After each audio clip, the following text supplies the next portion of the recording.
Okay, so we're back on the W61. Let's start with we're going to open the lid, open the top. It's got a little prop in there, obviously, and that gives you access to the inside of the box, the records, the tone arm. Basically, the biggest thing you're going to be able to do here is to change records. So I'm going to try to do this with just one hand. So I'll probably take a few of the records out at once, but you can reach down here and grab that whole stack and pull it out at one time. But let's just take a few at a time. I'm gonna try to get about 5 at least, and that way we can get half and half on 2 handfuls. So there's one stack. They're on these trays, and obviously you just lift the record out of the tray and replace the record. They're numbered for whatever reason. I don't know. I think that's just so you can identify the record with the title strip, but that has no indication as to which aluminum tray should go first through 12th as you stack them in there, and I'm sure somebody wrote those on there. It wasn't me, but somebody wrote those on there so they'd know which one was number 1 and which one was number 12. Anyway, we got 6 of them. I'm going to try to get the other 6, or 5. Let's see. Yeah, 6 and 6.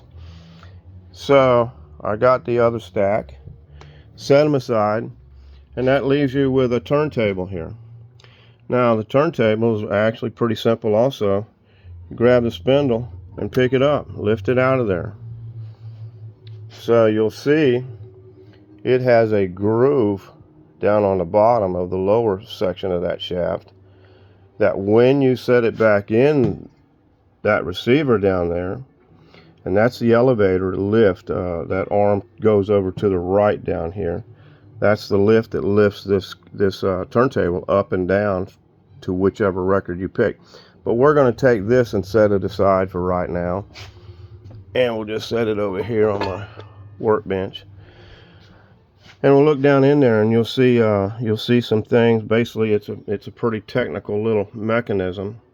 The shaft for the motor here, obviously. All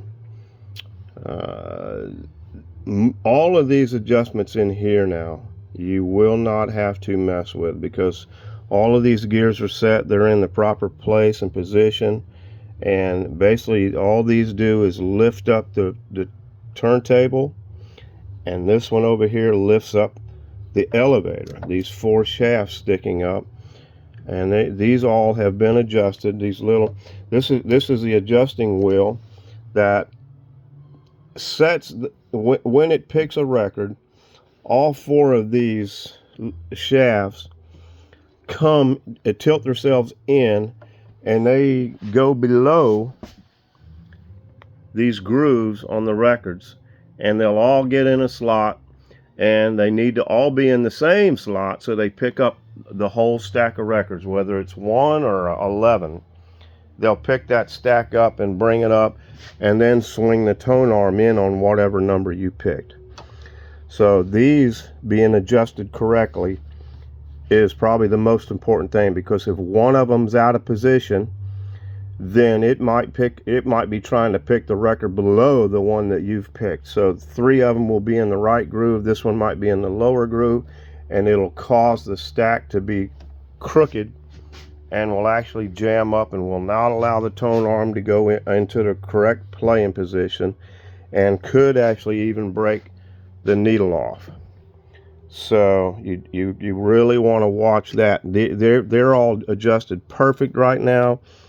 They've all been tightened down, so all of the set screws for those positions are tight, and so I don't anticipate you'll have any problem with those by them coming out of adjustment during the trip. So if they do, though, that's where you're going to look. You're going to first loosen this little set screw down here on the bottom, and then you can unspin this screw on the top and raise or lower this whole thing to where you need to be. And it's only going to be an 1/8 inch adjustment if it's out at all. But all of these are set perfect right now. I don't think you'll need to do them, but if you do, that's what you're going to do. Now, having said that, once we've got the turntable out of the way, that gives you access to all the components in this area, which basically the only thing you could probably adjust from here might be the arm, this arm down here, this arm way in the bottom. Maybe I need to get something long to point with. Let's see what I've got close by. Maybe this one's long enough. So way down in the bottom down here, this arm right here, hopefully you can see that, moves back and forth as this gear turns around, and basically it comes behind the push button assembly, right behind all this, and it cancels the button after the or during when the record starts playing. It actually cancels that button. So if you got one that's not canceling, that adjustment is going to be here, and probably going to be let me turn my light on. It's probably going to be this screw right, if I can get right here. That little adjustment will allow play on that lever to adjust between, say, record 7 and record 6, and you'll see it if you get behind the jukebox and look through here with a flashlight. You'll see that little it's just a little foot that goes left and right on the end of this shaft right here that cancels that button. So that's where it is. Next thing we're going to want to do right off the bat is take the title strip holder out of position. So I've reached down in the top of the box, I've grabbed hold of it and just pull it out and set it aside. Right now we'll set it over on this nice JAN jukebox. Okay, so that's how you want to change title strips. These little holders come out one at a time. So you print you up some according to the numbers and put them in here. And obviously you're going to use a 78 title strip and not a 45. So I'll do another thing where I'll show you the brand new ones that I've printed up and set in here. They really set it off once they're done. So that's that. That gives you a little more access to the front of the jukebox, where you can reach in and change that bulb. That bulb lights up this Wurlitzer and the buttons down here. There's 2 more bulbs behind here and here that light up the red pilasters. Those you'll reach from the back of the jukebox. So let's do that while we're here. Let's go ahead and take that back off so it kind of opens up. Obviously turn the key, this door falls off, and the top half of that door comes off. Okay, we got that. I'm just going to set it down here on the bottom for now. And then if you want to go ahead and open this door, this lower door, which has the heat shield for the amplifier, and basically it's for ventilation in the jukebox to vent the heat out of the box, but that's what that's for.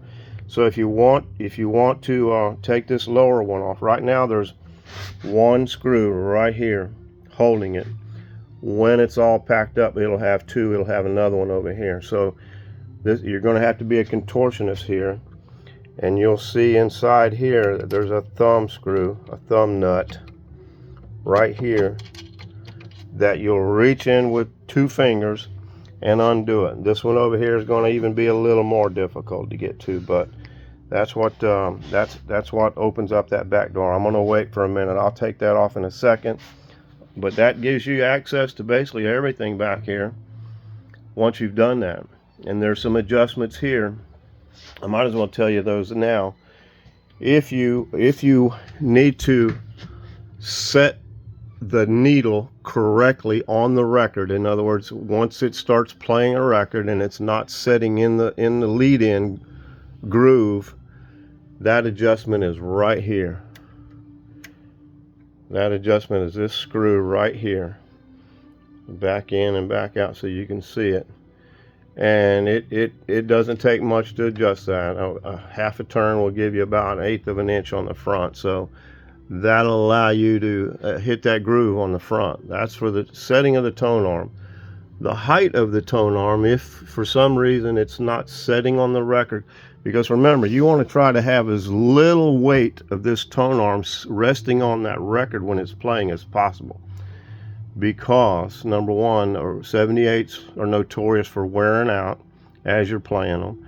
And number two, most 78s may have a little hump or a bend in it, and if it's not completely flat, as it goes by that, it may even come off the record. So you want enough pressure so it's just barely resting on that record to give you the lightest weight that you can get on there, but still have the thing play the whole record. That weight adjustment is right here underneath here. That raises and lowers the height of the tone arm as it sets on the record, and it also determines the distance between the top of this tone arm over here and the bottom of the record above it. And like I said, there's only probably about 1/8 of an inch.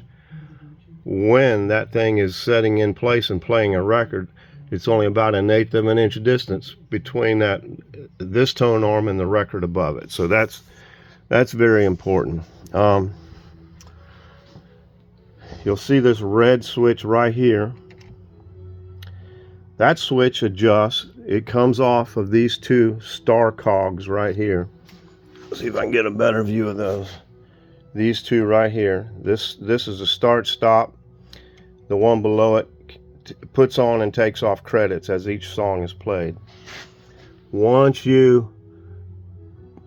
it finishes playing a record, this lever right here moves about a 32nd of an inch, maybe a 1/16th, and it releases that little tiny switch up under this arm. If you can see it, my phone ain't wanting to, it's not wanting to focus, but there it is. You can see that. That's the adjustment on starting and stopping the record when you put a nickel in. Okay, so and that one's critical, because what happens is, if it's not correctly adjusted at the end of your last song, once it's played, the record rack will continue to move up and down forever until that screw is properly adjusted. So that's probably one of the most important one there. Obviously, this is your volume control. I'll take this back door off and we'll get to the lower section of the mech in a minute. These upper wood shelves, they come out pretty easy. Screw here, screw up front, give you a little more access if you need to work on the box. Same thing with the one on the other side. Screw here, screw in the front, and that gives you a little more access. These screws right here are bolted down through a rubber grommet here on the bottom. They have a nut on the bottom that tightens them down, and that's basically for shipping. When you receive it, and I'm gonna try to put wing nuts on all of those. I think I can get them in there. And once you receive it, you'll probably want to loosen them up and let them ride freely. So, and the thing is, I don't think it's going to have much effect. It's got new rubbers on it, so they're nice and soft, but it still might want to be loosened up so it's riding softly on that rubber groove and not stiff.